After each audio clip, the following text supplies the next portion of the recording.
Rossiya tomonidan jangovar harakatlarda ishtirok etgan O'zbekiston fuqarosiga nisbatan sud hukm chiqardi. Samarqandlik yigit 2021-yilda Rossiyaga ishlash uchun ketgan.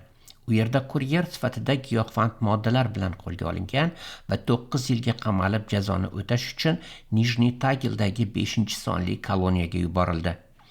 Ayblanuvchining o'zi ta'kidlaganidek, 2024-2025-yillarda koloniyada Rossiya harbiy tuzilmalari vakillari chet elliklar orasida faol tashviqot olib borib, ozodlik 1,800,000 rubl pul, uy-joy va fuqarolik evaziga Rossiya-Ukraina urushida ishtirok etishni taklif qilgan. Uning so'zlariga ko'ra, 2025-yil yanvar oyida u Ryazan viloyatidagi harbiy qismga majburan yuborilgan.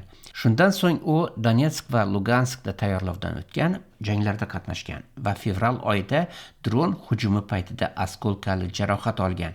O'zbekistonlik muhojir askar Vladivostokda davolanganidan so'ng u qochib O'zbekistonning Moskvadagi elchixonasiga murojaat qilgan. 2025-yilning 27-iyulida yigit vataniga qaytarildi. Sud unga 4 yil muddatga ozodlikni cheklash jazosi tayinladi. Majburiy probatsiya nazorati va yashash joyini tark etish taqiqlandi. Iltuzga kelgan ma'lumotlarga ko'ra, O'zbekistonda Rossiya tomonidan jang qilgan 400 ga yaqin askarlarga sud hukmi e'lon qilindi. Mamlakatda ushbu modda bo'yicha qo'zg'atilgan jinoyat ishlari soni sezilarli darajada oshmoqda.